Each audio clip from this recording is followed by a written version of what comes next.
So, Vehicle Technology, Series 4, Episode 3 today of our series, focusing on specific subjects. So we've got Andrew Hooker, Head of Technical at Solus Accident Repair Centres, Franco Ianotta, Body Shop Development Manager at Volkswagen Group, and Phil Peace, Managing Director of webinARC, joining us today.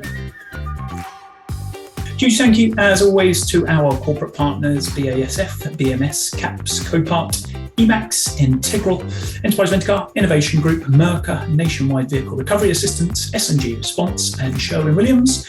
And of course, our partners, Aztec, the Green Park Specialists in DARSA, Prasco UK, and associate partners, Gemini Accident Repair Centres, Trend Tracker, and Thatcham Research. Our usual disclaimer, so the views and opinions expressed during the following webinar are those of the individual contributors and do not necessarily reflect the official policy or position of the contributor's employer, organisation, committee or other group or individual. Please respect any all contributions, and we encourage you to join the conversation via the interactive functions available. Wonderful, wonderful, great to have you along, Andrew, Franco and Phil. So we'll bounce across to you first, Andrew, the world of repair. How are things at the moment? Don't delve too deep because we'll come on to that, but everything okay at Solus? Yeah, everything's fine. Yeah, we're doing really well. It's an interesting couple of years, as it has been for the entire industry. I think, as I say, there's not much left that the industry hasn't faced, short of plagues of locusts and alien invasion. So we're doing good. Thank you. Fabulous. And Franco, the world of VW Group? Yeah, I think going as well as it can go.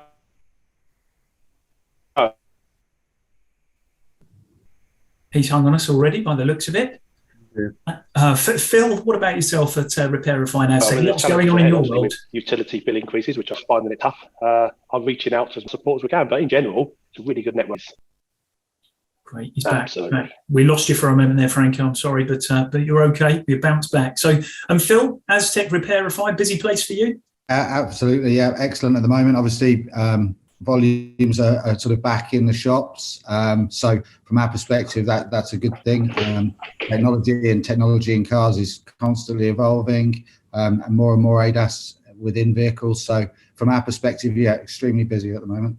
Fantastic. So today's session is all about vehicle technology. So we're going to have a little look at what it means for the industry right now, kind of the impact it's having, how the industry is reshaping, evolving, if you like, to deal with everything that's going on out there.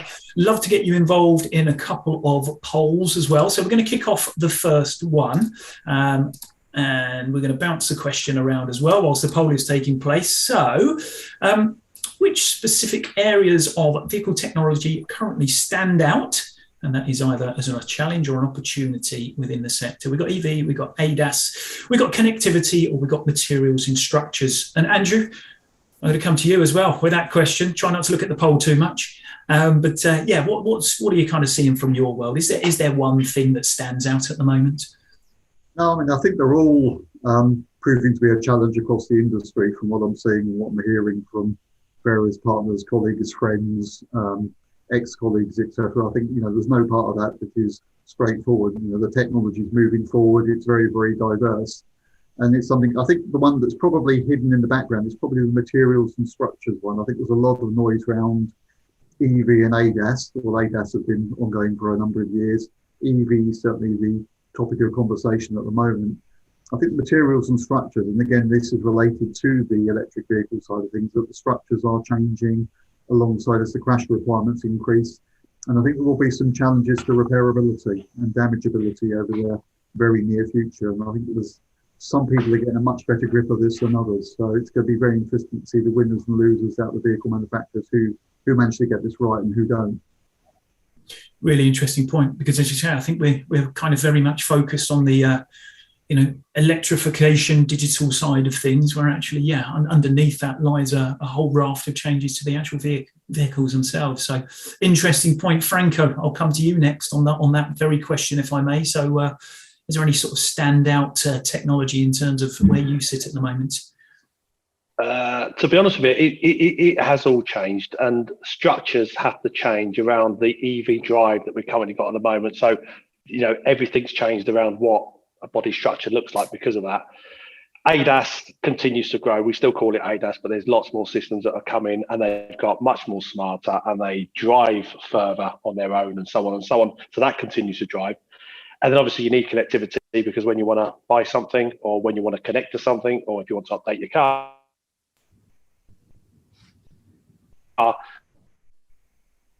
so all of this is a massive deal. Obviously, we need to get lighter cars. Those batteries really heavy. So whatever materials that we could put in there to lighten the weight of a structure is always going to be welcome.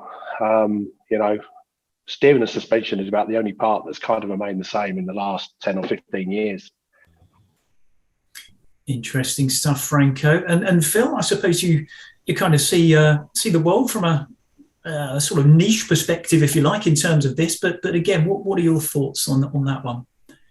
Well, a little bit niche from a business perspective, but we're involved in all aspects because electric vehicles are coming in, and we're calibrating and working on electric vehicles, which obviously with the growth in registrations of those, we're starting to see more and more. ADAS and in-car technology is obviously significantly growing, and I think from what we're seeing there is, manufacturers are using different technologies and different methodologies. So actually accessing on certain tools becomes more challenging, and you need to have OE tools to be able to calibrate or program vehicles, or be able to access OE tools. So there's importance around that and around accessing those. From a connectivity perspective, I mean, that's a massive area, and one that is quite interesting, but it's evolving quite quickly now. It's taken a long time with OEs having access to all of the data and the big data that comes from the vehicles, and we're seeing the evolution there now with companies like Wejo accessing the data, or actually the certain manufacturers are now starting to look at making that data directly available to certain organizations, and that will help with things such as ethanol, etc., moving forward. So all of those aspects, and I think the guys are more involved on the repair side as well, that continues to be an issue with materials and parts availability, etc. But the technology is really driving forward at a pace. Great stuff. Right, let's have a little in the poll, share the results. So we were trying to hold off so as not to influence any answers too much. So EV, arguably unsurprisingly there, 69%, ADAS 40%, connectivity 36%, materials and structures 27%. So interesting findings, I'm sure, from the off. So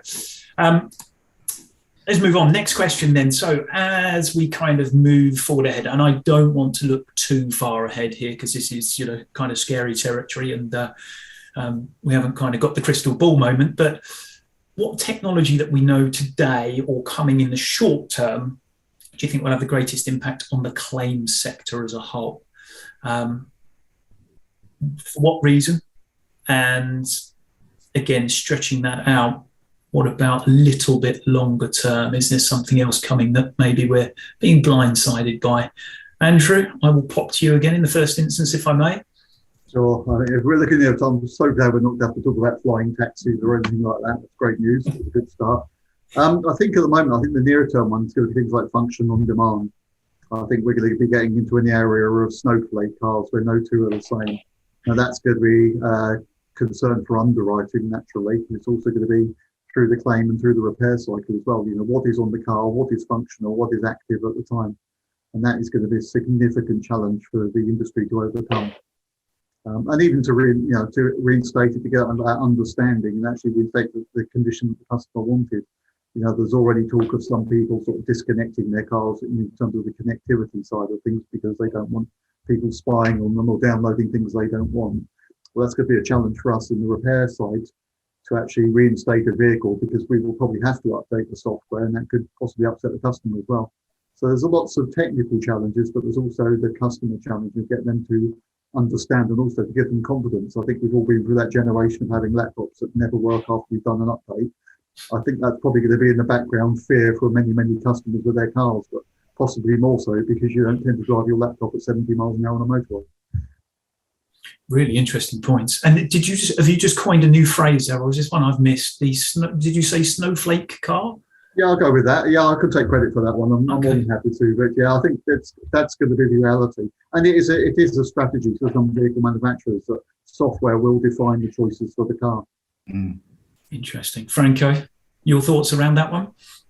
Yeah, auto ethanol with it. I mean, I've seen what we're doing back at the factory with the data that it holds, and it can reduce 2 weeks out of a communication process backwards and forwards between the customer, the repair, and the insurance. But there's still so many questions around who owns the data. You know what I mean? I mean, Andrew just touched on the point there about knowing what's switched on, what's switched on. Well, I might not want you to know. It's not, it's my personal life, and if I don't want you to know that I drove from A to B, I know you're interested perhaps in the speed or whatever it might be. But that's the big challenge that we've got at the moment. It's a humongous big opportunity, but then also there's quite a lot that, people have to work through to make sure we get it absolutely right. I mean, within 5 seconds, and it might be 10 seconds, and I'm not exaggerating, we could tell you exactly the location of the car, what parts need replacing, which ETC codes are flashing up inside the system, which then makes, which parts are damaged so much more accurate. And we've got all of this data over here. And I think the difficulty is going to be, how do we move it from here to the vast amount of insurance companies out there and anybody else, claim handlers, management companies, and all those sorts of people that will do something with it. And then the big question is, what will you do with it? Because you can only use it in the way that it is intended to be used, and i.e. speed up the claim and tell you what's wrong with the car. So there's still some challenges out there, but I am looking forward to when that goes live, because when it does go live, we can take out, like I say, weeks out of the process, which is exactly what everybody, especially when we haven't got courtesy cars out there. How much of a refreshing, impact would it have to take 2 weeks out of the repair process just like that? Fascinating stuff. And I think, Phil, you mentioned Wejo, didn't you? And this certainly isn't an advert for Wejo, but I saw a presentation from them recently in terms of the numbers and the data that they are gathering from vehicles around the globe, and it's incredible stuff. So yeah, really interesting, and obviously the same going for the VW Group there as well, Franco. So and from your side, Phil, so same kind of question. Greatest impact on the claims sector. Well, I think what we've the in-car safety systems and anti-avoidance systems are really we're starting to see them in the broader vehicles now. They've obviously been in the premium vehicles for a long time, and now we're starting to see those flush out into the wider car park. As they do, then the questions are, well, what is the implication? In theory, that should mean the volume of accidents are reduced. Therefore, that's going to impact the volume of vehicles into our networks, potentially. But in conversations with an insurer the other day, they were telling me that they're seeing higher severity in electric vehicles. So actually, because of the power and the instantaneous impact of touching the accelerator. So there's a lot of things coming through with new vehicle technologies, anti-avoidance, that we don't yet know what the full implications of those from a claims perspective, and we're understanding and evolving with those technologies. So I think that's interesting. The other area is autonomous vehicles, and are we going to get to a situation where we have autonomous vehicles? Well, I think we're a little way from it. And then, what are the implications of that? And where's liability with those sort of things? There was an article yesterday that I read in Fleet News around Germany having approving Mercedes for level 3 automated systems for lane keeping. And Mercedes have come out actively and said they'll accept liabilities in all cases where the technology was at fault, but not where the driver has failed to comply with their duty of care. And there's crossover in those areas, and who judges that? And so there's lots of aspects with the new technologies which really need. Well, we're going to learn over a period of time, make decisions, and there'll be laws that come into place to protect individuals and protect organisations. But it's really evolving very fast with these elements. I guess the other area that's due to come in as well, which comes in, I think, in June, is for all new vehicles manufactured, they have to have the speed limiter on. Therefore, if you're driving one of those new vehicles on the road, and there'll be resistance in the accelerator if you're about to go over the speed limit, and warning signs. So if you choose then to go through that and you're driving in excess of the speed limit, you've made an active decision to do that. Again, what are the implications? All of the data probably comes back to what Franco says. Who owns that data? how do the various bodies access it? Do insurers ever look at it? So all of these things, from a technology perspective, integrated into a data, are going to change the way that we operate in the future. Absolutely, plenty going on. Sorry, Franco, did you want to jump in there? No, I was scratching me the piss. But interestingly, we spoke, didn't we, yesterday, Franco, regarding that timeline, and it's something that cast your mind back years, and we used to have this kind of definitive. This was the timeline where we would reach autonomy. I think it doesn't matter if you're a repairer, whether you're a driver of a car, whether you're an insurer, whether you're an accident management. It doesn't matter who you are. Get onto Google and type in levels of autonomy in the next 10 or 15, and there's a roadmap. Phil just touched on level 4 technology, just kind of where we are today. And yeah, I know it was quite brave of Mercedes to go out and say that we own the liability if the technology lets us down. But the technology is also designed to work within a perimeter, within a set parameter, beg your pardon. And if it gets quite close to or out of the parameter, it gives back to the driver, it gives the responsibility back to the driver. So it's going to be really hard to determine who was at fault, especially if the car handed back the responsibility back to the driver at a time when maybe the driver couldn't do anything. So there's still a lot to be fleshed out with all of that. But if you familiarise yourselves with all of those level 1, we're currently at level 3, and then finally when we get to level 5, which is 2030 and beyond, level 5 is full autonomy. But if you look at level 3, we are really waiting for the industry, the governments, the local councils, and all of those sorts of people to go online and then be able to share that information with vehicle manufacturers like ourselves, so that we can talk, to the city, to the infrastructure, and all those sorts of things, so that we can determine what the car needs to do next. And we're not quite there yet. But when the government is ready to allow, driving down the motorway, I think 20 seconds, and then the car beeps at you. So if you let go of the steering wheel now, the car will beep at you within 20 seconds. But we need the government to change the rules on the motorway to allow that 20 seconds to be much longer. When that happens, the cars can do that now. A software update, done. The car will go 10 miles today. We're looking at level 4. That's where we are as vehicle manufacturers today. So what we're looking at now, which is what we touched on yesterday, what does it mean to be level 4? And how big a jump is that to level 5, which is 2030? Well, level 4 is steer by wire and brake by wire. So now, brake by wire is probably a lot easier to do, but if you can imagine a steering wheel where there's no attachment to the wheels down below, that steering wheel now can move out of the way. It doesn't have to be there. Do you see what I mean? So slowly, I don't really want to use a term like a frog in a pan, but slowly we are being conditioned to have functions taken away. And we already experience it every day. If we're driving a car that's less than 2 years old, it's probably an automatic. And back in my days, and I've seen some of the names down in your listeners list, and I think lots of people of similar ages, similar interests, we used to love changing gears in and out of roundabouts and, listening to that engine roaring away. But now I can't think of anything worse than driving a manual. So we are slowly being conditioned away from functions that we need to physically do and gearing towards allowing the car to do more, so that when level 4 comes along, it's kind of quite natural. And then level 5 is just a slightly different step. I know that was a long-winded answer, but it really is important. If we want to know where this industry is going, where technology is going, where driving is going, and so on, knowing those levels of autonomy and understanding each one of them really gives you an idea of what your investment's going to look like.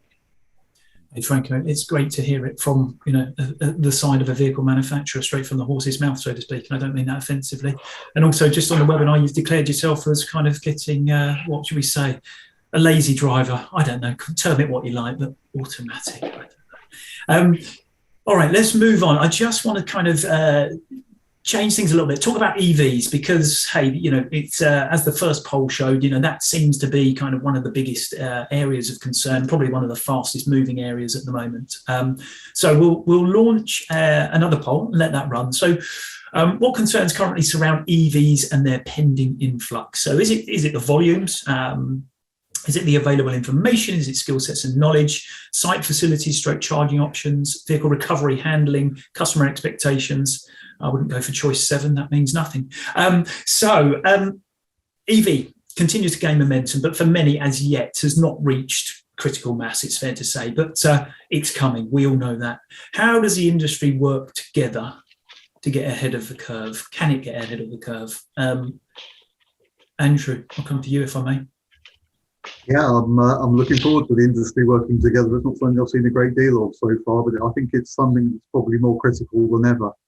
I think there needs to be a greater understanding. I think we've been through a number of years of ADAS lack of clarity, where what these systems can do and the reality behind them. And I think we've almost heard, almost like, you know, as I say, you can calibrate if you stand on your left leg and throw salt over your shoulder on a Tuesday, you know, sort of that level of science. And we're starting to see very, very similar coming through with EV now. And I think what we've got to get back to is remembering at the heart of this is the customer. And what we've got to get is the right tools, the right information and the right ability to the person who is managing the product for the customer. And I think this is where there's a huge amount. And just last week I was on an event, and including Volkswagen were there as well, talking about sort of trainees and bringing people into the industry. And there's such scope for us all to work together there. I think that's what we've got to do, and sort of say, okay, how can we, at the end of the day, we need this to be successful for the environment. We need this to be successful for our customers. I think we've really got to stop working in silos and work together on this and find out how do we manage that and get the customer to go have that confidence to go back into the EV. We will give you your car back. It will be safe, because there's all this fear of EVs catching fire, which is a reality. It can happen, but it's incredibly rare. But people will listen to that. Same as, you know, we're already starting to have conversations regarding hydrogen, and immediately people remember the Hindenburg disaster of 1921 or whenever it is. So we're talking about one disaster 100 years ago. How do we get the customer to have that confidence that the vehicle is safe, that their investment is protected, and that it will have its, whatever it is, 350-mile range again, or whatever it was? You know, we need to build that confidence in the customer. And, you know, picking up on what Franco said, I think there's a data part of this as well, in terms of, you know, yes, we want to speed up the claim, but we just need to get that person back into that car. How can we work together? There is money attached to data. We know that. You know, a lot of people sit into that space. But I think the main part is, how do we actually enable the communication so that we can get the customer back into their car quickly, efficiently, and just build up that confidence in the market that actually, you know what, it's a sensible time to invest in an EV. Yeah, sure, absolutely. Do you think we're anywhere near that point at the moment? No, nowhere close, I think, at the moment. I think it's starting to build when we're starting to have these conversations. What I sometimes find frustrating is, you know, I will attend events and conferences, etc., with, you know, chief executives from car manufacturers, you know, and they're talking about, you know, the great products and great service and where we want to go with these products. But what we can't get is, you know, the later level and the after sales side and actually looking after the customer. We just can't get that engagement. You know, this is the area we'd really like to see building, is like how can we work together and how can we get this right? There's a lot of different technologies out there. You know, there's a multiple different types of battery technology. There's different powertrains out there. You know, as Franco said, you know, starting talking to the infrastructure. Volkswagen's probably having a different conversation with the infrastructure in the local council than perhaps Mercedes is, and perhaps Kia is, etc. How do we get that together to talk together for the customers? Yeah, absolutely. Phil, I'll come across to you on this one, if I may. So again, you know, working together in terms of kind of getting that ahead of, if you like, of the sort of EV surge that we're going to see. Yeah, I mean, I think obviously volumes are growing massively. You know, you've got all the PCH deals around, the brokers that are available, so more and more vehicles on the road, and it's growing so quickly. I think quicker than anybody expected, and the government have announced that, you know, the target's going to be achieved quicker than they originally thought. The key, well, one of the keys, I think, you know, we're desperate for new blood in the industry. You know, one of the biggest challenges that we have as an industry is technicians and accessing technicians. And as we're getting them, the training and education in terms of electric vehicles is absolutely critical. So we've got, you know, an aging workforce within the industry. We need to bring through more new blood. And, you know, from what we can see, the body shops and the chains body shops are working really, really hard to do that. We can't seem to be bringing these individuals through quickly. So I think one of the big challenges, how do we get people into the business more generally, and then how do we make sure they're educated from an EV perspective? And as Andrew said, you know, the big thing there is access to information, access from the OEs to information readily available to the marketplace, so that we can train and we can help and support the technicians that are working on the vehicles, but also ultimately, give the customers the confidence that we have the ability to repair vehicles to the pre-accident standards. Yeah, absolutely. So many things going on. And Franco, again, you and I sort of looked very briefly at the SMMT figures for start of the year, didn't we? And the growth in EVs is incredible. So from your side, from the VW Group side of things, how is that kind of mapping out for you at the moment? Yeah, I mean, we put an immense amount of investment in the training, but it ain't just training alone. It's knowing exactly what you can and what you can't do, and the things that you can't do, you need to have a plan for. So, the level of technical capability that we're installing in our workshops is to have the ability to drop the battery out and do the work. But if the battery's compromised or damaged or leaking, as an example, well, then that needs looking at as well. And it's a whole different ball game of what you should do. So being really, really clear, transparent and upfront with our repairers to say, look, if your battery is damaged, this is what you need to do next. We've got an entire retailer network out there that are battery competent. They can, change cells and all those sorts of things. It's really dangerous to do that. So getting that message out there that, what to do in any event, so that the customer journey is minimized in terms of time, but also maximized in terms of what you can and what you can't do is really key. But then also talking to the repairers about the facility changes that they have to go through, and just sort of drilling home as well. And I guess the message is getting quite getting out there now, that de-energizing a car is not the same as disconnecting, or disconnecting isn't the same as de-energizing. If you disconnect something, you've just broken a lead down the middle. But if you de-energize, and you've taken all of the risk of the electric shock as far as possible out of the components, and that takes time to do. So then there's another piece that we need to do to educate insurers, work providers, all those sorts of things as to why it takes an extra hour or so to do these things. Because disconnecting, I can do that in 30 seconds, but de-energizing takes time. And there's a massive safety implication that's just behind it. Knowing what you're doing, where you're putting your fingers and where you're putting your spanners. I remember back in my days when you were just changing a 12-volt battery with a spanner and you went across and you accidentally hit the minus with the plus and you got all these Today, forget it. Before we'd all have a bit of a laugh and a joke and say, wow, that was a bit of a spark. It's going to be a bit of a bang, if people don't know what they're doing. And getting that message out there and allowing the time for the technicians to do the right things is absolutely key in all of this. And then the customer journey will then just follow suit. Good stuff. Right, let's have a little look at the poll then, share the results. So skill sets and knowledge seems to be the kind of major concern, 54%. Where are we? Site facilities, charging points. So that was 47, one point you just raised there, Franco. And then what do we have? Vehicle recovery and handling generally is 30%. So some interesting points there. So moving that point on, so everything's changing, handling, management, process requirements. And again, we'll talk technology in general here, if you like. All influenced by vehicle technology in one way, shape or form. Is mindset changing quick enough in the industry though? And that kind of perhaps leads back to, us joking about Franco driving an automatic and stuff. Are we sort of, mentally, are we geared for it? Current generation in the industry, are we sort of accepting of it enough? Do you think, Franco? Over to you. Yeah, I think we are, but it's whether people can think further down the line about the sort of things that we're talking about. So function on demand is one of them. We know that vehicle manufacturers, not just us, are selling, a basic entry level car, and if you want the higher grade headlights, then you have to invest a little bit of money to pay, and then just like in your app, the function then gets turned on and away you go. But that increases the value of the car, which then if the car does get written off, how do we then reimburse the driver that he actually paid for that? And then on the flip side, you could also have a scenario whereby you have that example, but then his wife has access to the car as well, and she won't have access to the app pieces that the other driver brought, and so on. So it does become quite complicated, and all of that needs to be worked out. But also the insurance companies, come and talk to us. We would be happy to tell you about the technologies on our cars and, how it might impact them going forward and what changes perhaps they need to make. Yeah, fair dues. Andrew, your thoughts around that? Obviously, kind of, being on the cold face, so to speak, and seeing it day in, day out.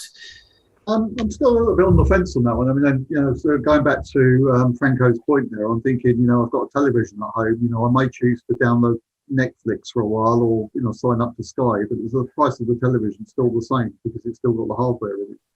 So I think there just needs a little bit more thinking around that question. I think to what is the valuation of it? I mean, but it is a reality, and it's something that, as I say, people are going to want to have additional functionalities. I think as an industry, I think we are very open. I think if nothing else, we've certainly learned over the last sort of 10 years of high strength steel, ADAS coming on board, and then sort of hybrids and electric vehicles.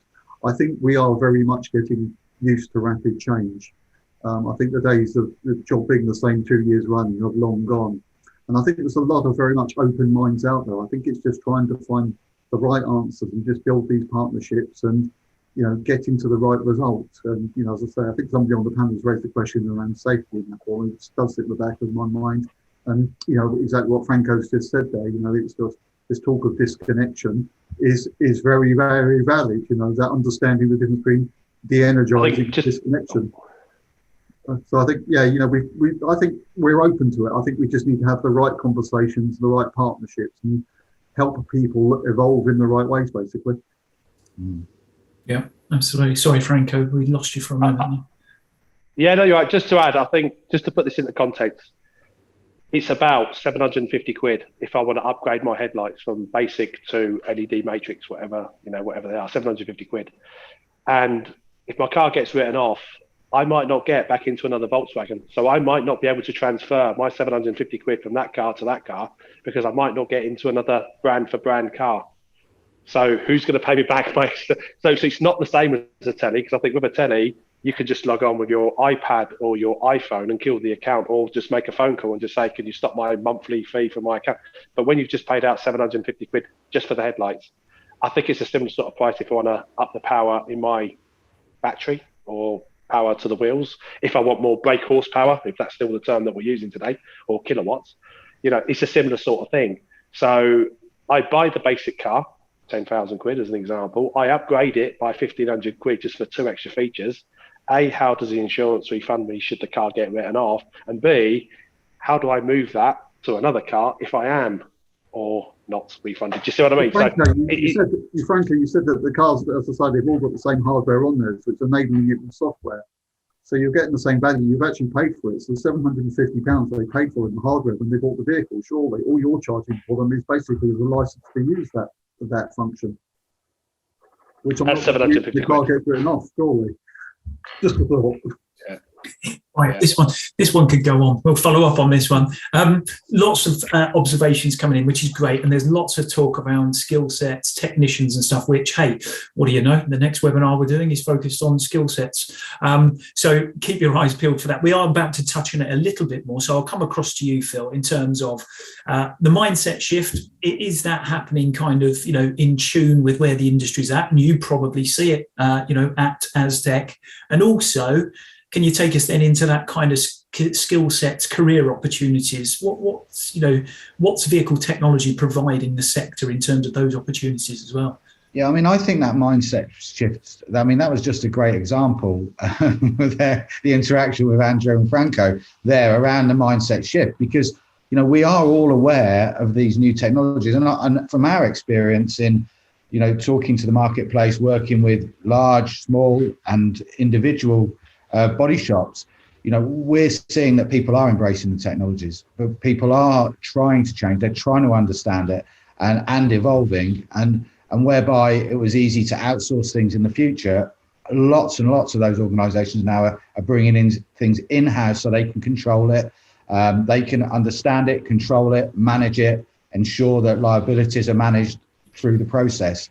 So we're seeing that definitely the mindset is changing and is evolving. Is it changing as quickly as some of the technologies? Possibly not, but that's nobody's fault. It's moving that fast. And that's one of the challenges that we all have in terms of the skill set and the career opportunities, because the repairing of vehicles is changing significantly.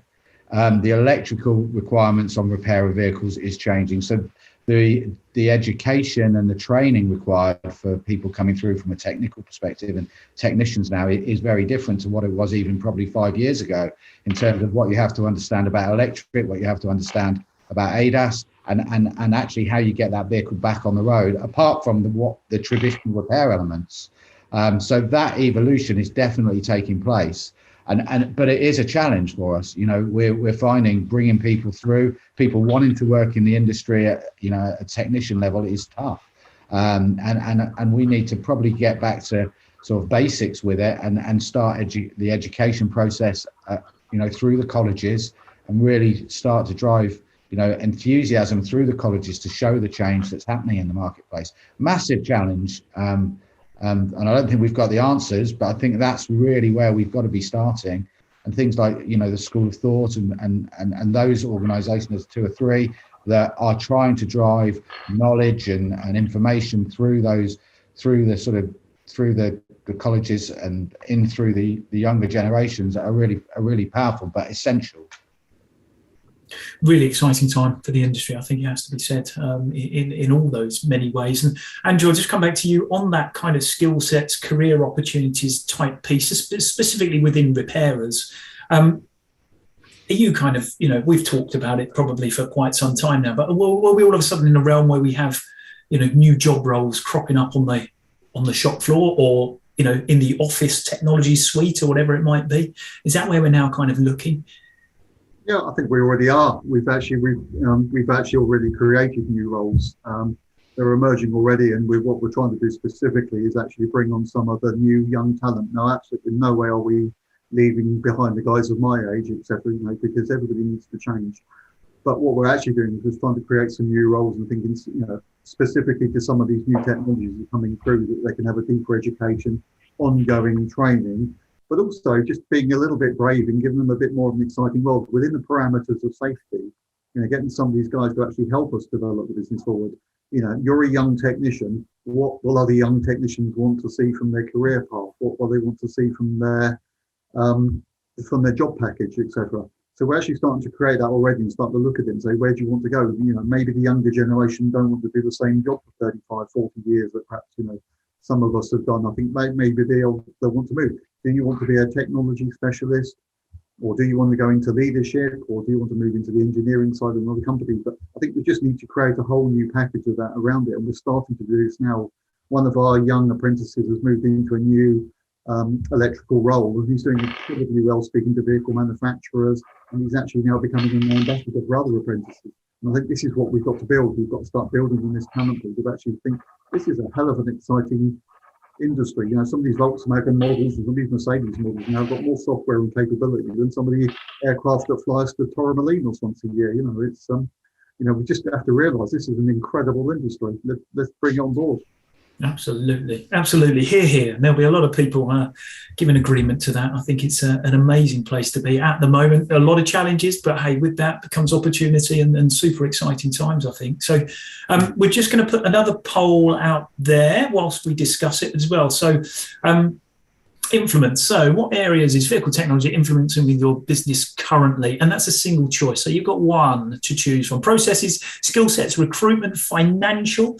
And by financial, we kind of bundle everything in there, or customer care, which I think is quite an interesting one, which has been picked up thus far, which is interesting. So I'm going to jump a little bit ahead. So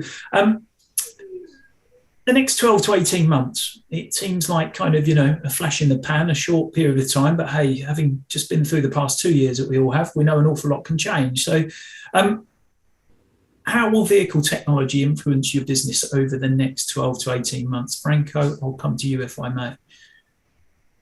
I mean, there's a lot. We've everything we spoke to about, you know, today. There's a lot happening, but there's going to be a lot of investment that's going to be required. You know, investment in people, we just touched on that.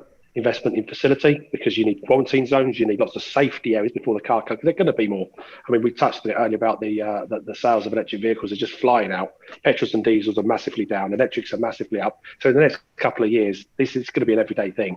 Absolutely going to be an everyday thing. But I always go back to the why. You know, why should somebody bring their car to you? There's lots of repairers out there. So why should they come to you? Are you actually needed? So having a why is really, really important. And it goes hand in hand with the skills shortage. Why should somebody come and work for you? So if you're now thinking about the investment in your tooling, your equipment, your facility, there's lots of people, and I know, lots of repairers out there that jump on the opportunity of investing in their facilities, tooling, and their people. And that's a good reason why somebody should go and work for you. But there's centres out there that, I don't get my money back, or the insurers won't pay, and so on and so on and so on. But what kind of mindset does that set the young individual to come and work for you? What example are you setting there, and so on. So I think, the why are you in business? Actually, when you look back at what they did all those years ago, they started from nothing. They left one job for, I don't know, Frank's Motors, and set up themselves. They went out and bought themselves a facility, a ramp, an office, IT, and all those sorts of things. So it was a massive mountain that they shifted all those years ago. So this next step should be relatively easy. Then it shouldn't be a surprise, because we've continued with development of IT and car technology and so on. So really, investing in the next thing is absolutely key. But go back to the why. Why are you there? And if you get that absolutely right, people will want to come and work for you, and people will want to bring their cars to you. And that's a gold nugget, I think. Great stuff, great stuff. Phil, from your side, Aztec, the evolution of 12, 18 months down the line?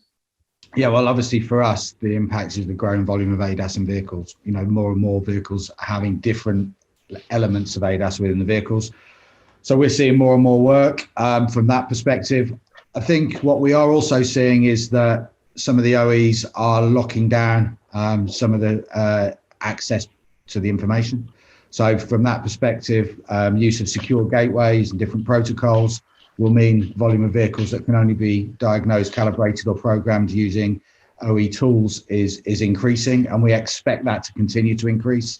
Certainly that's the indication from the OEs. So from our perspective, that opens up, more of the market from a calibration or diagnosis perspective. So that's really critical for us to help to educate the marketplace about how that can be supported. And also we're finding, obviously we do millions of scans on a daily basis.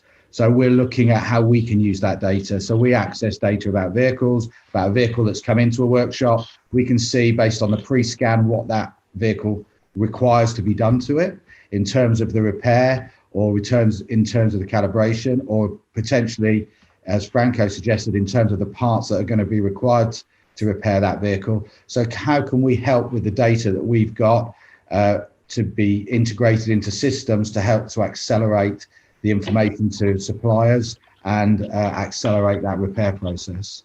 So there are a couple of things that I think in terms of the technology within our business that will significantly help us to help the marketplace over the next couple of years.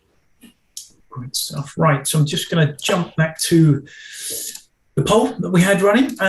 So areas of vehicle technology implementing within your business currently. So processes, 30%, lots going on there. Financial, 27%, and skill sets, 26% there. So interesting stuff. Probably nothing we perhaps didn't expect, but it's also good to see there's a nod to recruitment, customer care as well. So all of these things, it's nothing. None of it is kind of clear cut and falling into one category as such. Andrew, if I may, I'll come across to you with that sort of 12, 18 months question as well. What are we seeing change, but also how far ahead are we looking as a Solus repair operation, and what kind of technologies are now in the mindset of the business? What are we really starting to think about? I mean, going back to, I think that Franco said earlier on, actually, even before we started the call, was, we don't know what we don't know. And I think we're kind of very much entering into a brave new world. There's an awful lot of technology change. I think, everybody quotes the Mary Barra comment about the industry is going to change more over the next 5 years than the last 50. I think it's going to keep changing. But I think we're not making a once in a lifetime transition, perhaps like we did when we got the hang of high strength steels, and then when ADAS first launched, that sort of thing. It's going to keep changing. So what we're certainly doing is we're evolving as a business to make sure that we can keep changing, and we will keep changing. And that will be the people, the processes, the tools and the equipment. That will come to the cost, obviously. And that's the thing I think perhaps the industry could work together better on in identifying the right tools, the right specifications of systems and requirements and that. There's a lot of different technologies out there, so I think that's the area to work on. But we are continually developing. The other huge elephant in the room we've got to cope with is the environmental aspect. That's not going to go away whatever happens with this technology. So in answer to your question, how far ahead are we looking? 2040? In many respects, we're looking at some of that because of some of the huge plant, the requirements. We have to look that far ahead. What will be our workforce in that period of time? We need to start planning it now. So we really are having to look that far ahead. We have started on that journey and it will just keep changing, and it'll be a business plan that will keep evolving over the next few years. We are a business that will change and continue to change with our customers. Incredible. Interesting stuff. Phil, I'll bounce the same thing across to you if I may. Yeah, I guess there's two aspects really. You've always got that vision ahead. So as Andrew said, you're looking, what is going to happen. We know things that are going to happen in 2030. That's already announced by the government, certain things. But I guess from a business perspective, then we probably look for the next 3 years. So if you look at our business plans, etc., we tend to look to the next 3 years with a constantly rolling view of that. And we've sort of evolved some of the technologies that we've got, and we're now in a slightly broader marketplace from being a diagnostics company. Now we've invested in more software businesses. I think there's been 7 acquisitions in the last year. And the benefit of that is that certainly in the US, and we will get some benefits over here, is that those software businesses are integrated. So they're different solutions, but provide an integrated solution and a more holistic solution. So therefore, you're able to support more and more aspects of the repair process, and that can be, connecting engineers to repairers, or it can be connecting dent technicians via a marketplace to somebody that needs for hail damage, etc. Right the way through to actually providing the diagnostic equipment as you're undertaking those tasks. So for us, we're looking at that sort of period and how we can sort of broaden using technology the way that we support the marketplace and help the marketplace to be able to repair cars more effectively. Interesting stuff. Great stuff. Thank you very much indeed, Phil. And Frank, I'll let you have the final word from a vehicle manufacturer perspective, and very much kind of, leading the charge with all of this, obviously. Where are you kind of visioning? We've talked about the timeline. VW Group obviously fits in terms of, 2025, 2030. You've got everything else going on. And where do you sort of insights from your specific vantage point lie within that, really? Yeah, I mean, it's such a broad question to answer that one, because we see so much technology, real smart stuff, and it's presented by people that are never going to repair a car ever, and they do such a fantastic job of pulling out their app, pressing a button, the car pulls out, so it is getting really, really exciting, and cars continue to change. I'm not so sure as an industry, and I've just picked up on some of the chat there that says, we should do more with schools and colleges and so on. Well, they don't understand technology in today's cars, and they're still stuck 20 years ago when, we were just repairing dings and dents. So there's so much work to do with those cars. And what we should be doing is tell them how sexy, should I use, our cars actually are, or anybody's cars are, and high tech they are. But planning for change is the big key here. We should never be surprised that this technology is coming, that it's going to cost money, even facility changes. I mean, when we went through the four-wheel alignment piece, as in the four-wheel alignment machine for doing, the tracking on cars, some body shops had to dig a hole in the ground and so on. So it had a massive impact on their facilities and what they currently had. And that's going to be coming up again. So are the facilities big enough? Do they need more space? Are they in the right areas and so on? You almost need a future planning manager at each site. They need to have the focus for the future, and they need to plan for it. And then we also need hands to or a helping hand is probably where I'll try to go with that one, from each repairer to approach some of these schools and colleges to talk to them about what we're doing. Because I'll be honest with you, I think I would rather be in your workshops doing this high-tech recalibration,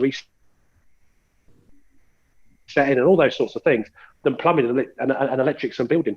So why is it that we still got the interest in plumbing, electrics and building inside of houses, but we're starting to lose it inside the workshops? We've got to do a better job over there. And, I'll continue to bang the drum as hard as I can. So hopefully, I'm quite sure who it was that asked the question. I'm not sure if it was Jerry. I'm not sure, but whoever asked the question, we'll continue to bang the drum and try to get that, the skills piece pushed forward at each site that we possibly can, or each school and college. And that, my friend, is the perfect segue. You've teed me up nicely, haven't you, for the next webinar, 27th of April, where we'll be talking about people and skills. What do you know? So a huge thank you to everyone for joining us. So many messages going on in the chat. Great. A couple of Q&As, which we haven't managed to get around to, but we will. I'll pick up with these guys afterwards. Must say, obviously, a huge thank you to our corporate partners and partners, BASF, BMS, CAPS, Copart, EMAX, Integral, Enterprise Rent-A-Car, Innovation Group, Mercer, Nationwide Vehicle Recovery Assistance, S&G Response, and Sherwin-Williams, as well as our partners Aztec, Green Part Specialists in DARSA and Prasco UK. Of course, a huge thank you to Andrew, Franco and Phil for your time today. Really appreciate the input. Cracking conversation. Hey, we could be here for hours, but we owe it to ourselves to have a little bit of a break, I'm sure, until our next meeting. Thank you so much to everyone who joined us as well. It really is appreciated, and it's great that people are still sort of tuning in and enjoying these sessions. Leave any comments in the chat as you go. Really do appreciate it, and we'll catch up with you all again soon. Take care, everybody. Thanks, guys. Thank you, everyone. Thank you.